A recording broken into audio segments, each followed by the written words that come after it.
Hello, नमस्कार, आदाब, सत श्री अकाल और अस्सलाम वालेकुम। मैं हूं मोहम्मद अहमद काज़मी, लेकर आया हूं आपका पसंदीदा कार्यक्रम आपके रूबरू। मिडिल ईस्ट यानी वेस्ट एशिया मुसलसल जल रहा है। मैं जल रहा की इसलिए बात कह रहा हूं कि अब तक इजराइल जो दूसरी तरफ ही हमले कर करके नुकसान पहुंचाता था, अब इजराइल रिसीविंग एंड पर है। रिसीविंग एंड इसलिए कि जिस तरह से पिछले सैटरडे में हमास ने अचानक हमला किया और बड़ी तादाद में लोग मारे भी गए और बंदी भी बनाए गए, कैदी भी बनाए गए। और जिस आसानी से जो वीडियोस हमने आपने देखी हैं, जिस आसानी से इजरायली हमास की गाड़ियों में बैठ रहे थे हाथ बंधवा करके, वो बिल्कुल सरेंडर जैसी हालत थी।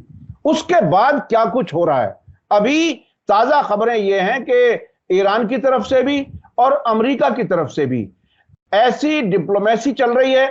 शायद ऊपर ऊपर तो यह नजर आ रहा है कि जंग शायद लंबी चलेगी। इजराइल के हमदर्दों के साथ अमेरिका बात कर रहा है और फिलिस्तीनियों के हमदर्दों के साथ ईरान बात कर रहा है। क्या यह जंग लंबी चलेगी या जंग रुकेगी, यह समझना बहुत ही अहम है। इस सब पर बात करने के लिए आज संडे है। सईद नकवी साहब हमारे साथ हैं। नकवी साहब ने बहुत नजदीक से उस खित्ते को देखा है, ना सिर्फ उस खित्ते को बल्कि पूरी दुनिया से 110 मुल्कों से रिपोर्टिंग की है, यानी लोगों के नफ्सियात को जानते हैं। जंग को समझना नफ्सियात को समझने के बहुत नजदीक होता है। और जब उन लोगों के बीच में जाकर के बात करें, उनके जहनों को पढ़ें, जो अच्छे पत्रकार होते हैं तो बॉडी लैंग्वेज को भी पढ़ते हैं, अल्फाज को भी पढ़ते हैं, जो कुछ सामने है लोगों के चेहरे देख करके पहचान जाते हैं कि उनके दिलो दिमाग में क्या कुछ है। नकवी साहब ने उस नजदीकी से उस पूरे खित्ते को देखा है। नकवी साहब, वेलकम है आपका। मीडिया स्टार वर्ल्ड को आप वक्त दे देते हैं, उसके लिए बहुत बहुत शुक्रिया। आज एक हफ्ता हो गया जब हमारी सैटरडे में बात हो रही है। इस पूरे एक हफ्ते में तकरीबन 1900-2000 फिलिस्तीनियों के मारे जाने की खबर है, 1300 से ज्यादा इजरायलियों के मारे जाने की खबर है। मारे जाने की तादाद इसलिए अहम है कि बड़ी तादाद में पहले इजरायली मारे गए, उसके बाद गाजा में जो बमबारी हुई वो दुनिया ने देखी। और हवाई हमलों से, बमों से मारना बहुत आसान है, जमीन पर आना बहुत मुश्किल है। जिस तरह से ग्लाइडर्स के जरिए हमास के लोग वहां पर टेरिटरी में आ गए, आखिर इजरायली फौज जमीनी हमला उस तरह से, उस जोश और वलवले के साथ क्यों नहीं कर पा रही। ऐलान हो रहे हैं लेकिन अभी शुरू नहीं हुआ है। आप इसे कैसे देख रहे हैं? बूट्स ऑन द ग्राउंड, यानी फौजें जमीन पे आ जाएं। फरवरी 2022 को यूक्रेन की जंग शुरू हुई थी, तो अमेरिका तो अभी तक तो बूट्स ऑन द ग्राउंड नहीं लाया है। वो तो अपना प्रॉक्सी वॉर उनके जरिए, जो कि यूक्रेनियन जिनका कि इसमें इंटरेस्ट है, उनके जरिए लड़ रहा है।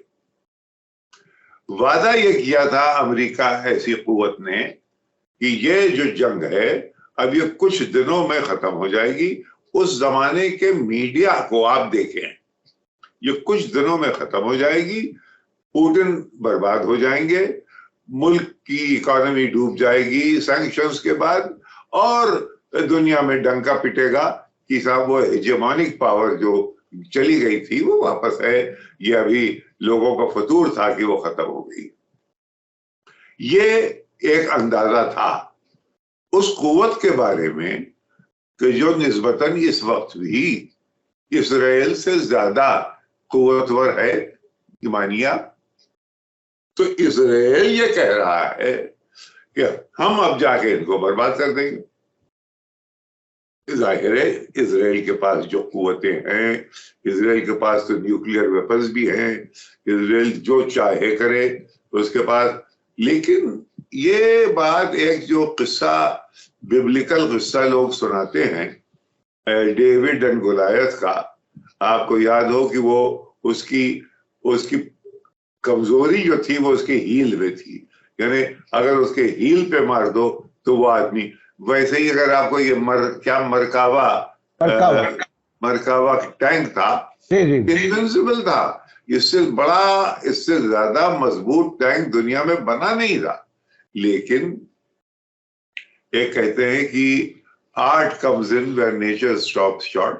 जब मरता क्या ना करता, इन्होंने कहा जब ऐसा टैंक बन गया है तो उन्होंने उसका निकाल लिया जवाब। और मरकावा टैंक 2006 में पता नहीं कितने जाए हुए। तो ये है, यानी पावर कितनी है किसके पास, इसका कोई अंदाजा नहीं। लेकिन ये कहने के बाद भी ये जरूरी है कि भाई इजराइल बहुत बड़ी कुव्वत है, इसमें कोई शक नहीं। और अगर उन्होंने ये तय कर लिया है कि अब हम इन्वेड करेंगे और इन्वेड करके ऑक्यूपाई कर लेंगे गाजा को, और वहां से हम हमास को और जितनी और भी रेजिस्टेंस ग्रुप्स हैं उसके साथ हैं, उन सबको हम तहस नहस कर देंगे, नहस तो नाबूद कर देंगे। और उसके बाद एक आदमी बचेगा, उसका नाम है महमूद अब्बास। वो ऊपर बढ़ेगा और वो जनाब वाला लीडर बन जाएगा।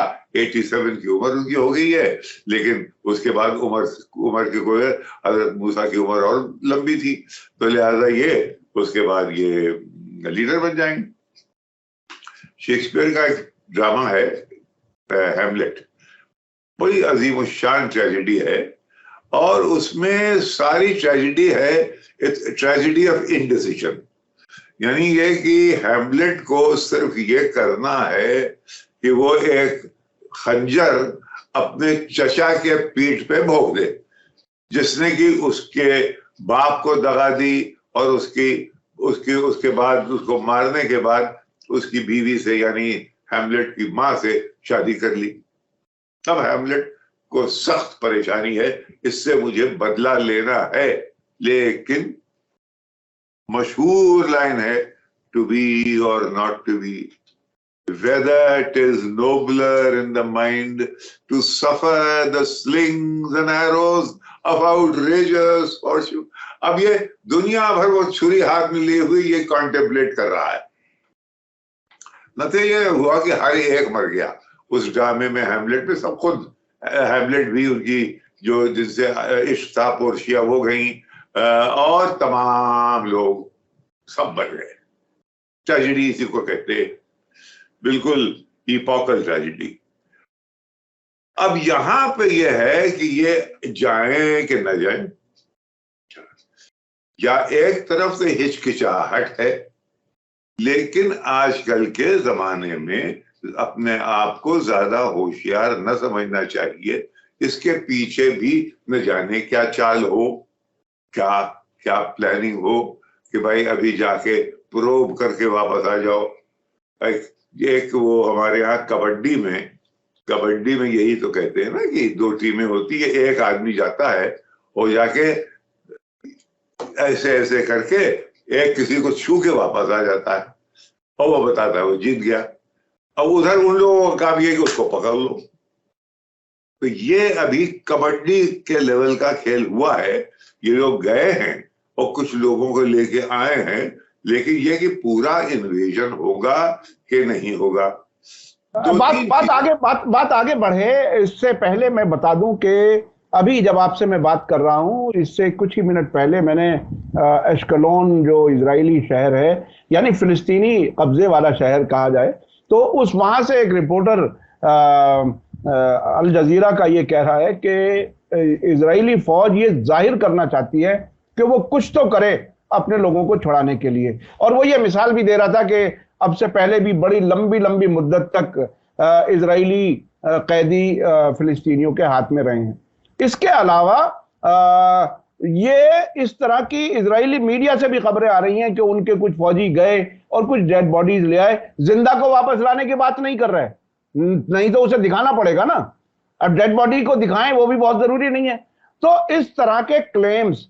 आप एक चीज और बहुत ही अहम मैं जानना चाहता हूं, आपने एक लंबा एक कैरियर जर्नलिस्ट के तौर पर सब कुछ देखा है अपनी आंखों से। इस वक्त जो कुछ मीडिया में पेश किया जा रहा है इजराइल के जरिए, और जिस तरह से कुछ तस्वीरें दिखाने की कोशिश की गई, जो फेक न्यूज का दरवाजा खुला पड़ा है और मुसलसल फेक न्यूज आ रही हैं। आप उसको किस तरह देख रहे हैं, मीडिया के रोल को कैसे देख रहे हैं? अरे भैया, अब हम इतना इसके बारे में कह चुके हैं कि आपके व्यूअर्स परेशान हो चुके, उनके कान पक गए होंगे सुन सुन के कि ये मीडिया, इसकी बरसी ये पैदा हुआ था ऑपरेशन डेजर्ट स्टॉर्म में। वैसे तो वेस्ट के पास, देखिए, उनके पास कॉलोनियलिज्म और इंपीरियलिज्म के पास एक बहुत बड़ा आला था इंफॉर्मेशन का, जो कि सोवियत यूनियन और चाइनीज और जितने भी कम्युनिस्ट ऑथोरिटेरियन सिस्टम्स है उनके पास नहीं।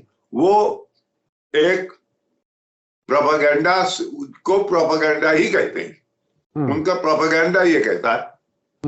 यहाँ पे ये है कि हम प्रोपेगेंडा नहीं कर रहे, हम आपको सही खबरें दिखा रहे। उन सही खबरों में एक जगह पे जाते सही दिखाई जा रही है, लेकिन जाते जाते एकदम से एक जगह गुगली, यानी उसको मुबहम कर दिया और अपने मतलब की बात वहां कर दी। ये है, तो इसकी क्रेडिबिलिटी थी। लेकिन जब से ये जंगें शुरू हुई हैं 9/11 के बाद वाली, उसमें अब वक्त जाया होता है, लेकिन मेरे ख्याल में कहना जरूरी है, बात लोगों के समझ में आ जाए कि मीडिया क्या है और क्यों करता है। एक 2-3 मिनट लूंगा, उसके बाद फिर आप मुझे धक्का देके थीम पे ले आइएगा, जो कि हमारा इस वक्त ये है कि सोवियत यूनियन गिरा 1990, 91, 92 इस बीच में। 89 में बर्लिन वॉल गिरी, ठीक है। अब उसके बाद एक सोल सुपर पावर आ गई और ग्लोबलाइजेशन फैला। उसमें मीडिया की तरफ से, मीडिया को उसका हिस्सा होना था, और मीडिया की तरफ से रूपर्ट मर्डॉक नुमा लोग पैदा हुए। यानी कि जो एक इंडिपेंडेंट अखबार, जैसे मसलन लमॉन था पेरिस का क्या अखबार था एक जमाने में, और उसके क्या क्या व्यूज हुआ करते थे, मुख्तलिफ बिल्कुल। अब जाके देखिए तो उसमें और न्यूयॉर्क टाइम्स में उस जमाने में कोई फर्क नहीं था, यानी एक ही।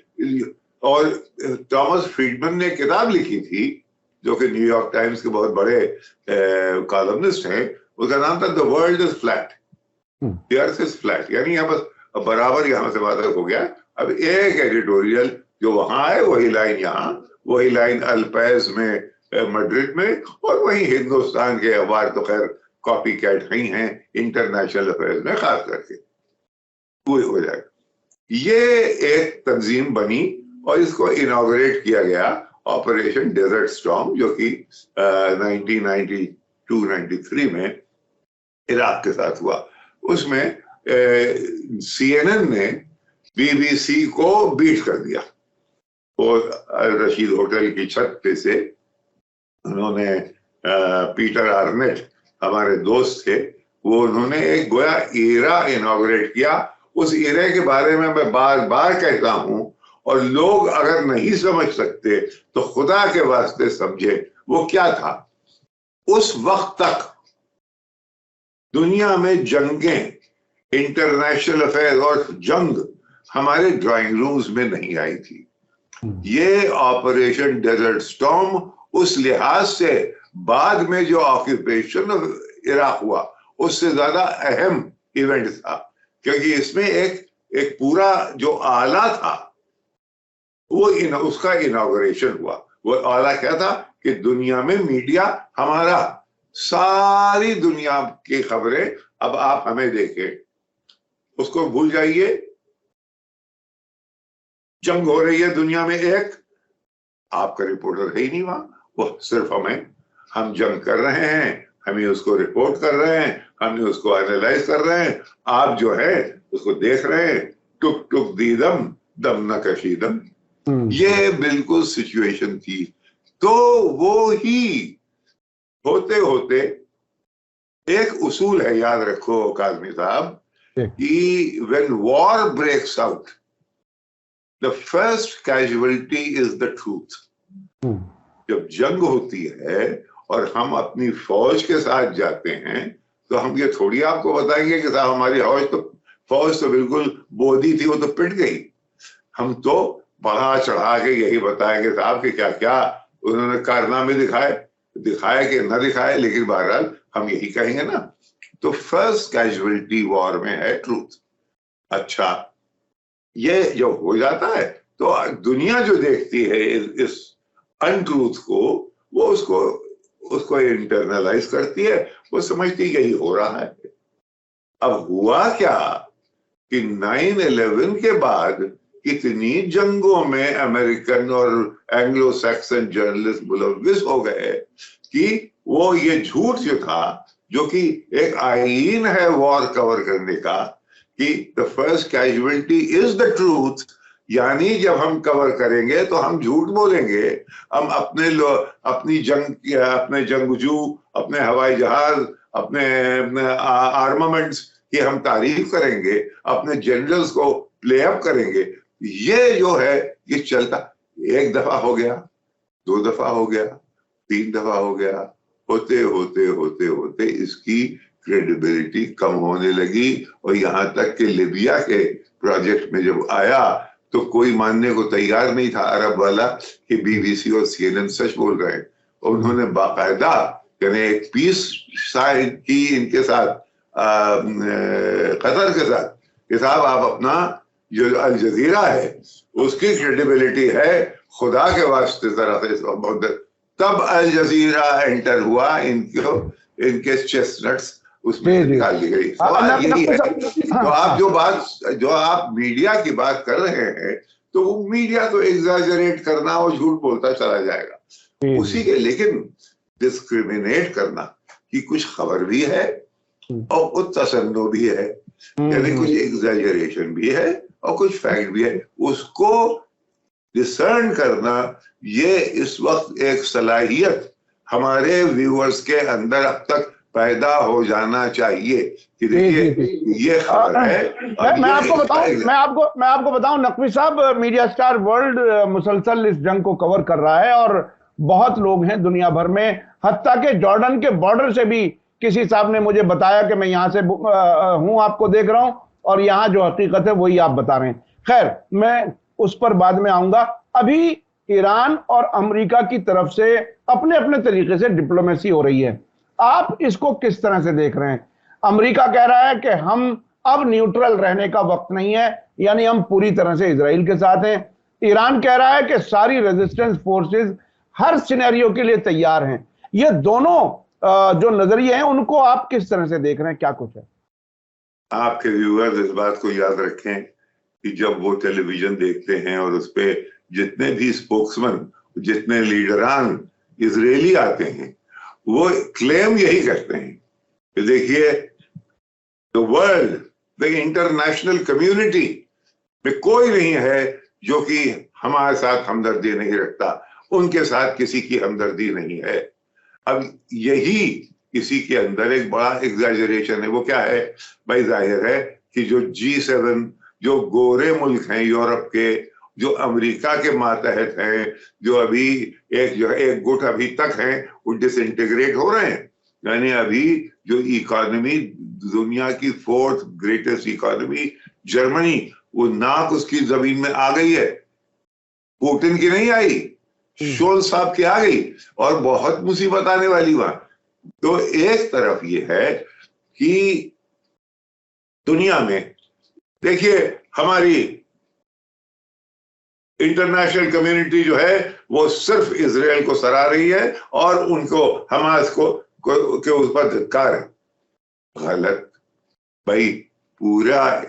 हाँ, एक वक्त में हिंदुस्तान ने एक स्टेटमेंट मेक कर दिया था, लेकिन उसके बाद उसको डाइल्यूट किया, यानी पैलेस्टीनियंस को उसमें लाना पड़ा, वरना बिल्कुल अकेले हो गए थे क्योंकि सिर्फ गोरों के साथ, तो उसमें उनको लाना पड़ा।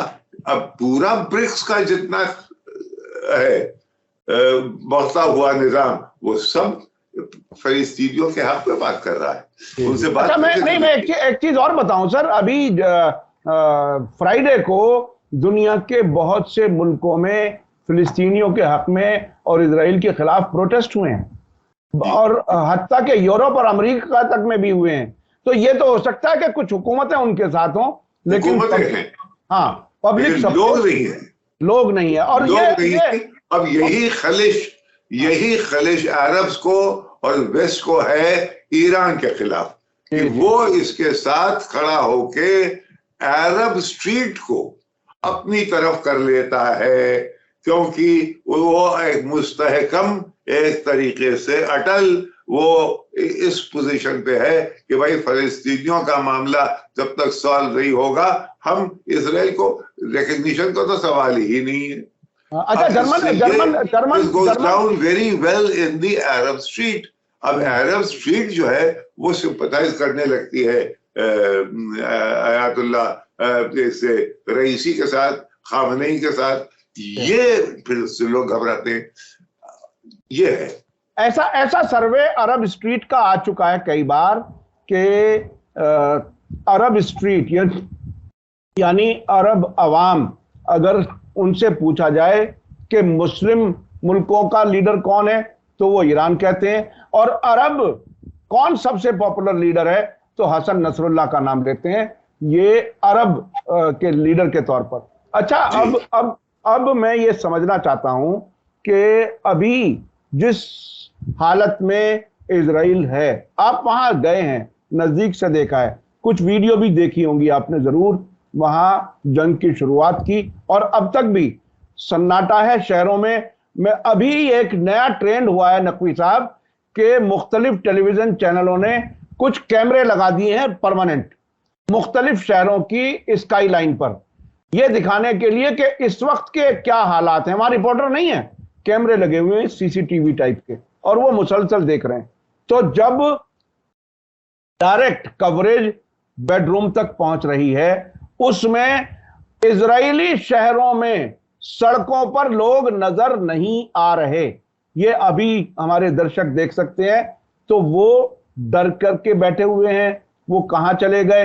नफ्सियात इजरायलियों की क्या हो सकती हैं इस वक्त, आप कैसे महसूस कर रहे हैं? देखिए, इजराइल के अंदर जान की सलामती बहुत अहम, छोटा मुल्क है, छोटी पॉपुलेशन है, इसलिए एक सोल्जर भी अगर उनका मर जाता है तो कयामत है उनके लिए। लेकिन यहाँ तो अब सैकड़ों में तादाद आ गई है, अभी फिगर्स बढ़ती चली जा रही हैं। और दूसरे ये कि अभी शनिचर के बाद ये इधर से मिसाइल जाना ये बंद नहीं हुआ है।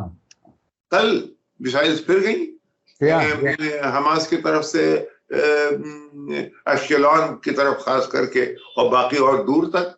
तो आज भी सुबह से कई रिपोर्टें आ चुकी हैं कि कोई अनआइडेंटिफाइड कोई ऑब्जेक्ट आ रहा था, उसे रोका गया। अनआइडेंटिफाइड ऑब्जेक्ट क्या है काजमी साहब, इसकी कुछ आपने कुछ तफ्तीश की कि क्या है ये? मुझे ऐसा लगता है कि ये ड्रोन किस्म की कोई चीज है या मिसाइल है जिसका वो नाम नहीं लेना चाह रहे, अनआइडेंटिफाइड कह करके मीडिया के जरिए डाइल्यूट करने की कोशिश कर रहे हैं उन हमलों को। एक है, दो ऐसे वाकयात रिपोर्ट हुए हैं कि एक अनआइडेंटिफाइड ऑब्जेक्ट आया और उसको इन्होंने गिरा दिया। अब वो अनआइडेंटिफाइड ऑब्जेक्ट क्या था ये इस वक्त मैं ना बता पाऊंगा, अगर आपको कहीं से खबर मिले तो मुझे बता दीजिएगा। तो अब ये जंग कहा जा रही है, अभी एक तो अगले 7 दिन 10 दिन 15 दिन अभी ये ऐसे ही चलती रहेगी, ये जॉकिंग होगी, चेस बोर्ड्स खेले जाएंगे, पीछे पीछे कहीं ना कहीं गुफ्तगू हो रही होगी, यूनाइटेड नेशन सिक्योरिटी काउंसिल में लोग मिल रहे होंगे, उनके लॉबीज में लोग मिल रहे होंगे, कहीं ना कहीं कि भाई इसको किस तरीके से डिफ्यूज किया जाए। यानी जो कह रहा है इजराइल वो ये कि अब हम बर्बाद और तहस नहस कर देंगे हमास को और उसकी जितनी ऑर्गेनाइजेशंस को। तो ये अगर ये करना अगर है तो उनको इतनी वहां पे टनल्स हैं, उनसे निगोशिएट करना पड़ेगा। वहां पे उनके पास अब नए मिसाइल्स आ गए हैं, उनके पास ड्रोन्स आ गए हैं, उनके पास वो हालात नहीं है जो कि अब से 2-3 साल, अगर आपको याद हो, क्या था, ऑपरेशन रेड सॉर्ड कुछ इस तरह का था, जिसमें ये दाइफ ये उसमें आगे आगे था, फिर एकदम से गायब हो गया, एकदम से गायब हो गया 2 साल पहले। और गायब कहाँ हो गया भाई? फिर अभी परसों नरसों उसने और अपने एक साथी के साथ मिलके अनाउंस किया। तो गोया ये 2 साल सर नीचे करके मेहनत करके ये पूरी ऑर्गेनाइजेशन बनाई गई। जी, मोहम्मद जायफ नाम है उसका, मोहम्मद जायफ। जी वही मैं कह रहा हूँ, मोहम्मद जायफ। और वो गायब हो गया 2 साल पहले। अब अभी से अब नमूदार हुआ फिर। तो ये अच्छा, दूसरा एंटिसिपेशन ये है कि क्या इसमें हिजबुल्लाह आ जाएगा? इजराइल की तरफ से ये करेगा, अगर वो आ जाए तो उसको भी हम खत्म कर देंगे। भाई अगर आप खत्म कर सकते तो अभी तक खत्म कर दिया होता, है ना? अब ये कि वो आ जाए तो हम उसे खत्म कर, तो ये गोया वॉर गेम्स में इस किस्म की मुबालगा आ रही दोनों तरफ से होती है।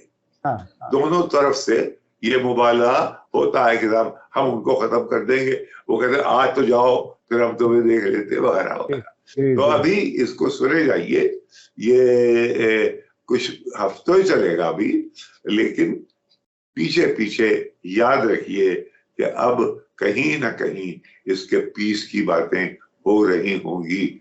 जब सऊदी अरेबिया का ईरान का समझौता हुआ, किसी को कानो कान खबर नहीं थी कि ओमान और इराक पीछे पीछे ये काम कर रहे हैं।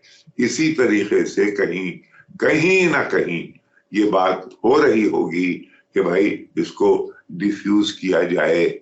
और ये आप देखेंगे 2-3-4 हफ्ते या उससे पहले या उसके बाद ये कि हम तुम्हें बिल्कुल खत्म कर देंगे और ये कह रहे हैं हम तुमको बिल्कुल खत्म कर देंगे, तो दोनों तरफ से ये नामुमकिनात में से है। ये है कि हाँ, नुकसान बेपनाह पहुंचाया जाएगा, ये है कि बहुत तकलीफों में अजियत में गुजरना पड़ेगी फलस्तीनियों को, इसमें कोई शक नहीं।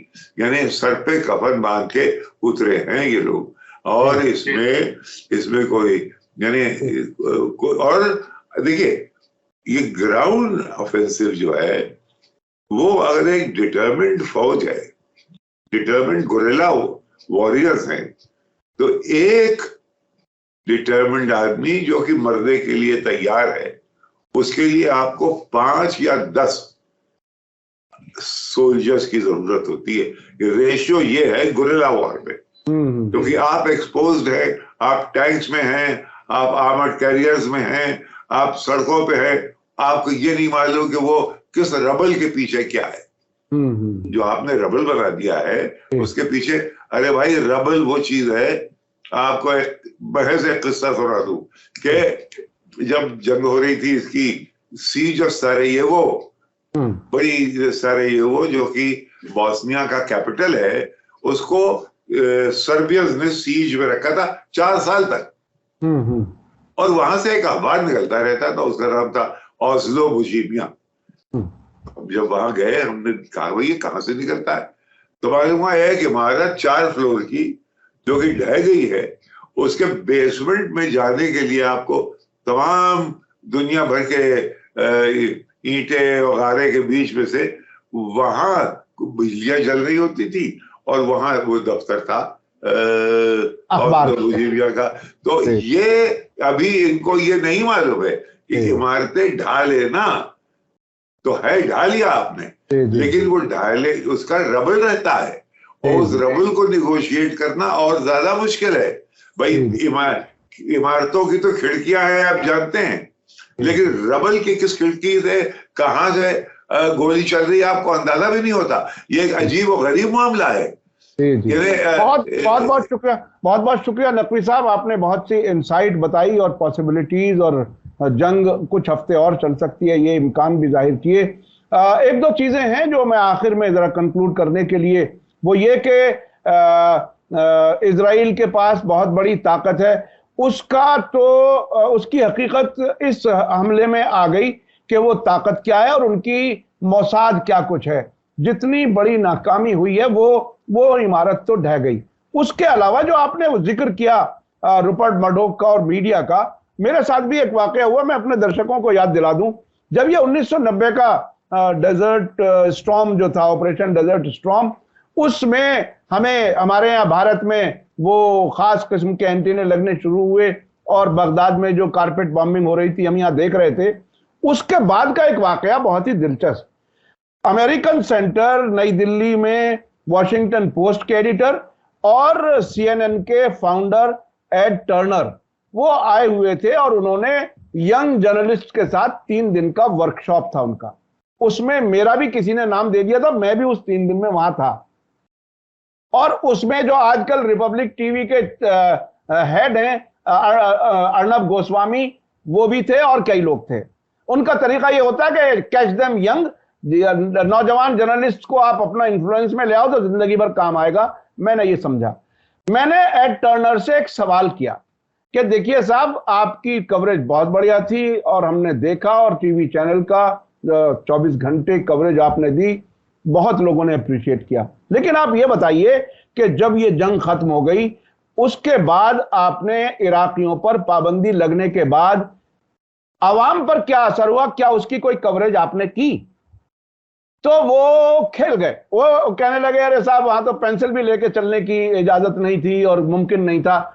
यानी वो एक तरफा रिपोर्टिंग। और फिर 2003 में जब इराक वॉर कवर करने के लिए मैं आपकी टीम में शामिल था, मैंने एड टर्नर उसको पीटर अर्नेट, हाँ, जो सीएनएन का सबसे अहम चेहरा था, वो उस होटल के पोर्च पर खड़ा होकर के कहता था, फिलिस्तीन hotel Baghdad, our forces did that, our forces did that.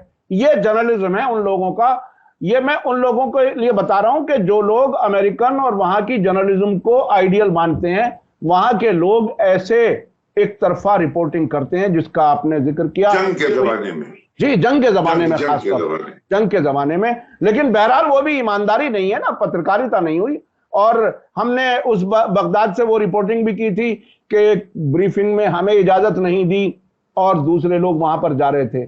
उनके नजर में इंडिया के मीडिया को वहां नहीं जाना चाहिए था। तो बहरहाल ये सारी चीजें जंग कवर करने के बाद अंदाज होता है। बहुत बहुत शुक्रिया सईद नकवी साहब, आपने हमें वक्त दिया। इसी के साथ मुझे दीजिए इजाजत। धन्यवाद, शुक्रिया। जय भारत, जय हिंद। मीडिया स्टार वर्ल्ड के और वीडियो देखने के लिए हमारे चैनल को सब्सक्राइब करें और सीधे नोटिफिकेशन पाने के लिए बेल आइकन दबाएं।